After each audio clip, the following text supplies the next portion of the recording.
All right, guys, welcome back to the House Extras. Today, I guess a couple weeks ago, I was bowling the LBC, the PBA League Bowler Championships, the national tournament where the pros actually get invited, and you guys can pair up with us, which is really cool, and bowl doubles, even if you're not bowling at the same time. So I think it's a super cool format.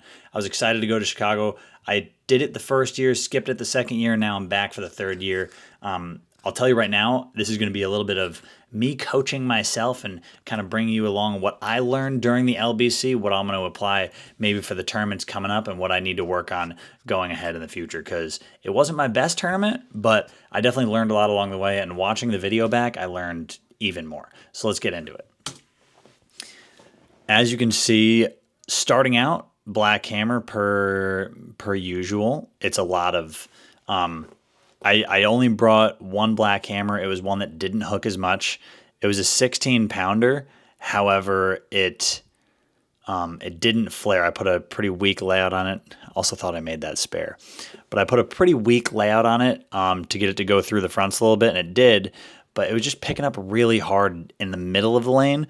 And then when I leaked it left, it didn't strike. So you see me here, switch to the purple hammer, take a little bit of a step inside. But right here on this shot, really good shot, ace it 4 through the middle. Switch to my Infinity Quest to potentially throw it the next couple frames. Way too quick off the spot. So I decide I'm going to throw a little slower ball, throw my ethos solid. And this is between games 1 and 2. In game 1, I shot, an okay 2-teen game, which is well below Andrew Anderson's 300 over pace. So I decided to try and throw the reactive and potentially get a little more score out there. So I ended up shooting 212, 179 for the first couple games. Well below the pace of Andrew Anderson's leading like 310. I think he went like 318 over or 328 over, something like that, which was insane. He averaged more than 250. So I knew I was going to have to pop a huge number, which is why I switched to the reactive so quickly. But a little overthinking, a little trying to do too much. I also think I forced myself to play a little straighter than I needed to, with not enough speed. So if I was going to play straighter, I should have played way straighter. And if I was going to play in, I should have played way further in. But I stick with the reactive balls just because I think the urethane ball wasn't going to give me another 200 over, which would have been a decent cashing spot. So I was going to need to try and figure it out with the reactive balls. I was also throwing it very poorly. Little out of practice after nationals. I took a week off, and it's clearly showing. I'm getting uncomfortable, and one of the things I wanted to work on this offseason and still want to work on, and you'll see me in the next vlog here on Monday, is I need to get better at making shots when I don't exactly see the lane as clear as I should. So at times like this, instead of, you see me falling off a bunch of shots, like the spare shot included, even though I made it, falling off, getting a little unbalanced, like I'm trying to make the ball do something that it's not supposed to be doing, or I'm just trying to out-bowl my ball reaction instead of throwing a good shot, reading the lanes, and then moving on. I took a big step right and slowed the speed way down. Looked pretty good here. Couple strikes in a row. I think I finished this game fairly strong with a 209, and the reaction looks good. I'll take a 7-pin on a shot that was significantly further left. Missed the spare and the fill, but who's counting those? Quick little peek over at Madison in between. We had, I think during the LBC, we had 3 on a pair, and everybody else had 4. So we actually got done, and I shot 209. The other 2 guys on my pair shot like 220 that game. So we actually bowled very quick in comparison to other pairs. We were done, I think, 5 frames early just because we didn't really pace ourselves. We were on the end pair. Quick shot of Boog getting 5 through the middle. Off to an okay start, 212, 179, 209. So not bad. I'll take it.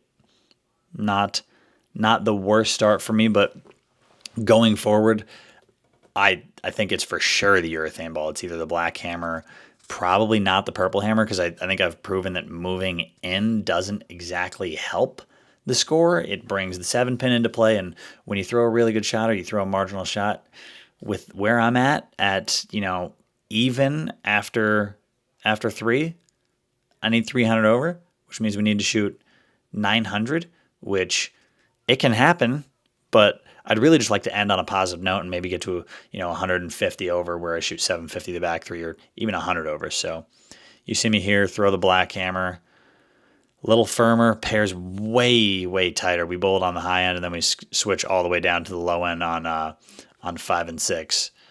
Throw the purple hammer in the same spot, a little further right. Looks good. That one shaped up really nicely. We'll see if it can shape up again. This kid bowled really well on my pair.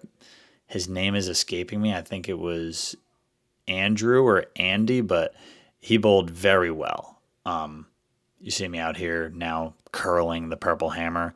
Took a big step to the right, threw it slower. I know I talked about how it didn't look good, but that's me in retrospect already knowing what happens. So a really good shot there. I'm clearly way more comfortable throwing it slower and hitting it a little harder, being more aggressive at the bottom. So another really good shot, another really good strike. So I think I have the back a bunch for 187. Yeah. I had the back a couple. I think probably like 5 or 6 to shoot 187 that game.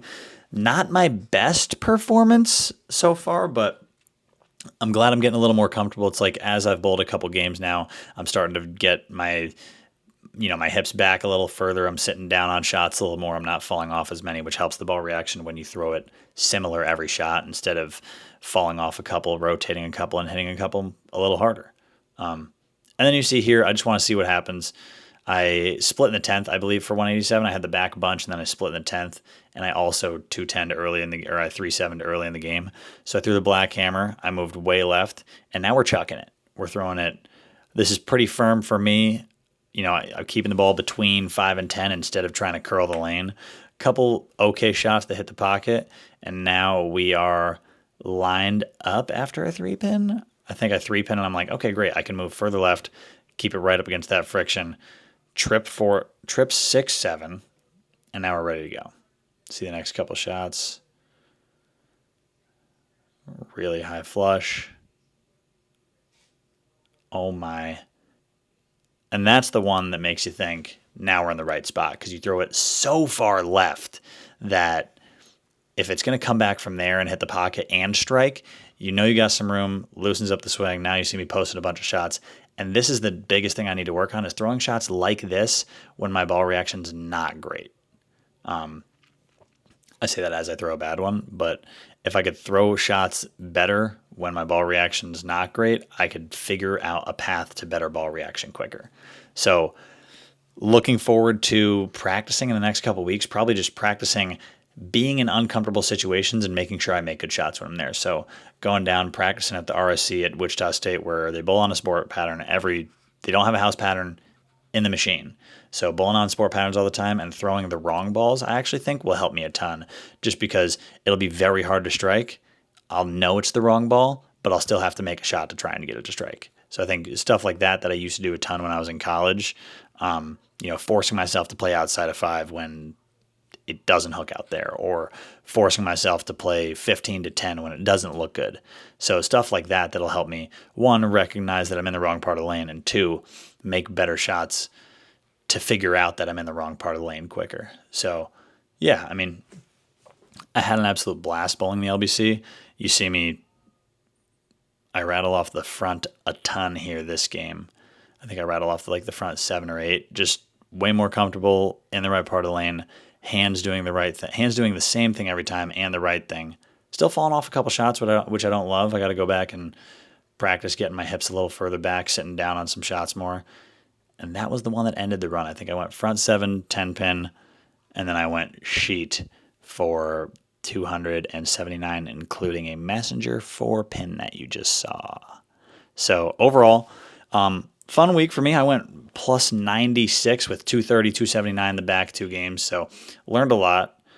Definitely need to learn a little bit more along the way. I have a couple shots here on the end of Liz taking over the lead. In the women's division the same weekend that I went.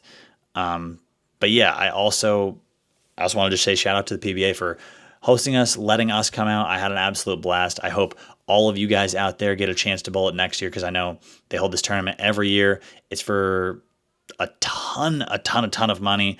I go to USBCs. I go to the LBC. I think you guys should go to both. You see a shot here of Nathan Bohr shooting 300. For any of you who partnered up in both doubles with him, good for you, because I think he finished third, which was awesome. So any of you guys out there looking to bowl the LBC, please reach out next year. They host it every year, so go ahead, sign up. You can bowl doubles with me or any of your favorite pros. You can bowl on a team with me or any of your favorite pros, or a bunch of your favorite pros all on the same team. But yeah, hope you guys enjoyed this video and enjoyed me learning a little bit about what I did wrong and what I can correct myself to do for next time. I'll catch you guys on the next one. Thank you guys for following along the journey, watching me improve a little bit along the way, and just give that button down below a click, hit that subscribe button, and I'll catch you guys in the next video. Thanks for watching, and until next time, peace.